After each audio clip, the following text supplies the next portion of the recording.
It is one of the most hermetic countries on the planet, a place that competes with North Korea for the title of least free nation on Earth, ruled by a dictator who built one of the most extreme personality cults in modern history. This is Turkmenistan, a land of burning craters, marble cities, and a level of state control that most people can barely imagine. Turkmenistan sits in Central Asia, one of 7 countries in the region whose name carries the suffix istan, meaning land of or place of.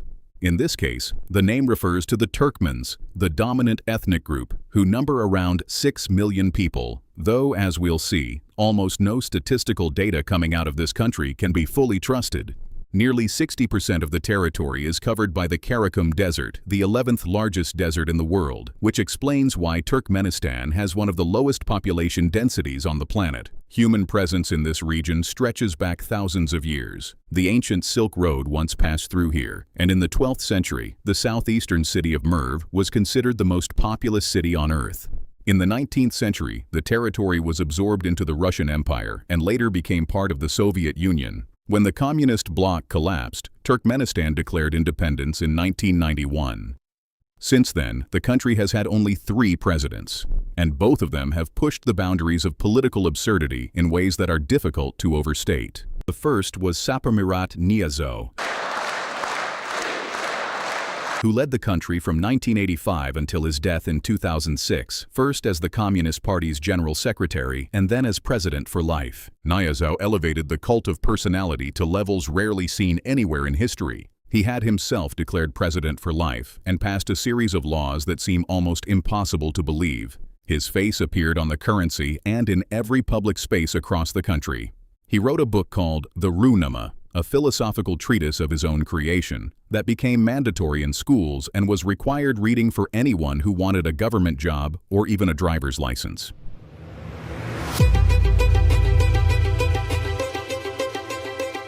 He also rewrote the national calendar, replacing the traditional names of the months. January was renamed after his own nickname, April after his mother's name, and September after his book. His list of prohibitions included opera, ballet, the circus, smoking in public places, and even dogs. Dogs! Which he banned because of their smell. All of this sits alongside the systematic violations of freedoms and human rights that made Turkmenistan one of the most repressive countries in the world. In 2006, Niyazi died of natural causes, but this brought little relief for the Turkmen people. His replacement was Gurbanguly Berdimuhamedov, one of the former vice presidents.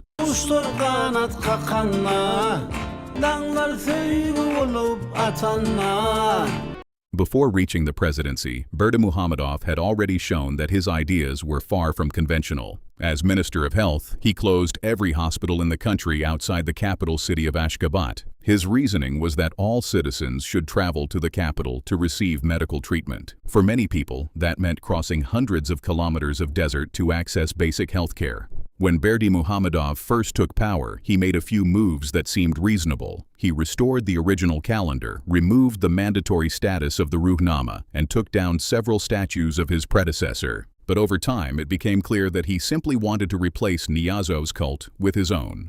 Berdimuhamedov is omnipresent in Turkmenistan. He transformed the capital into a mega-luxurious showcase city. Ashgabat holds the world record for the most white marble buildings in a single city, with local sources counting 543 of them. The streets are lined with golden statues of dogs and horses, 2 of the dictator's great passions. The Akıl Teke horse breed, one of the oldest and rarest in the world, is one of the country's great national symbols, and the president is frequently photographed on horseback. Meanwhile, state media regularly broadcasts remarkable scenes. The president fishing, throwing knives in front of soldiers, practicing sharpshooting, sketching cars, or performing as a DJ at a party. All of this plays out in official media while a significant portion of the population lives in poverty. And when the world thought something might finally change, Berdimuhamedov simply handed the presidency to his own son.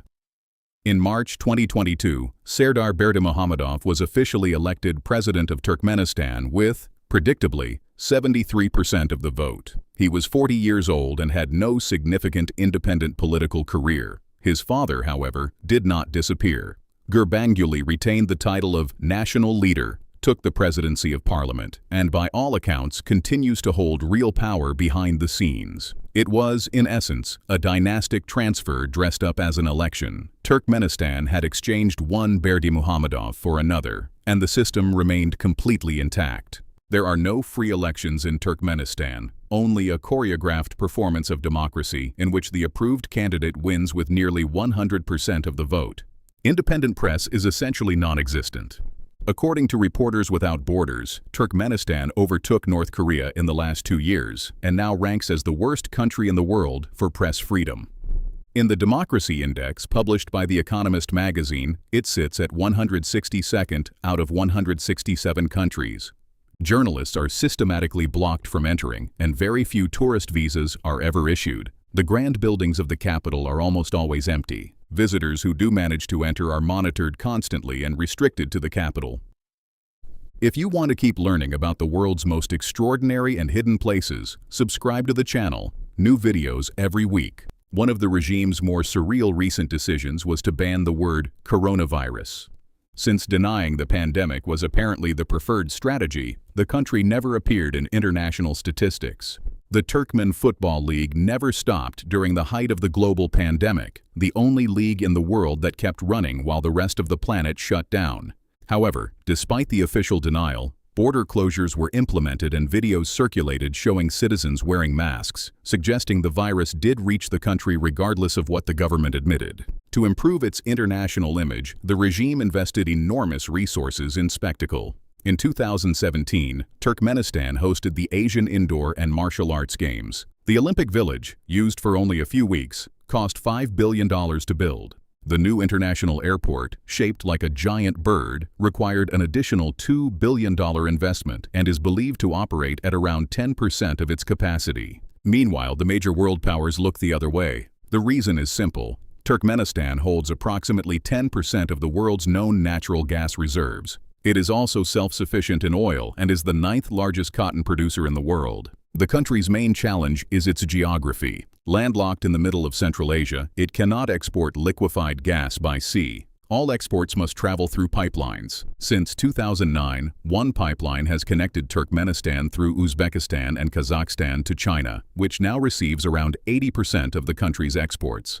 Another pipeline runs to Iran. A third project, which would cross Afghanistan and Pakistan to reach India, has been planned for years but remains blocked by the instability of the region. In Europe, there have long been discussions about reducing dependence on Russian gas, and a Trans-Caspian pipeline has been proposed.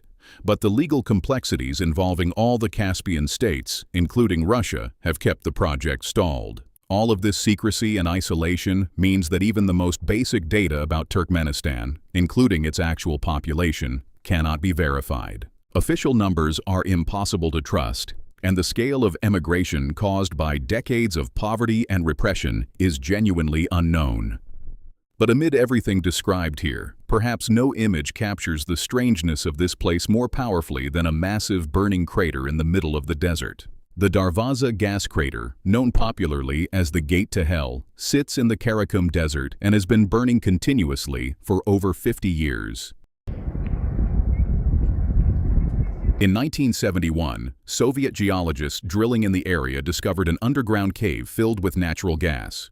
Fearing that the gas would leak into the atmosphere and cause a public health hazard, they decided to ignite it, calculating that it would burn out within a few weeks. It never did. The gas reserves were so vast that the fire has never stopped. The crater stretches 69 meters in diameter, drops 30 meters deep, and reaches internal temperatures of up to 400 degrees Celsius. It burns in the middle of the desert, visible from kilometers away, a permanent flame in one of the most isolated and least understood countries on Earth. A fitting symbol for a nation that has been on fire, in its own way, for a very long time. Subscribe to the channel and join hundreds of thousands of people learning to see the world through a different lens.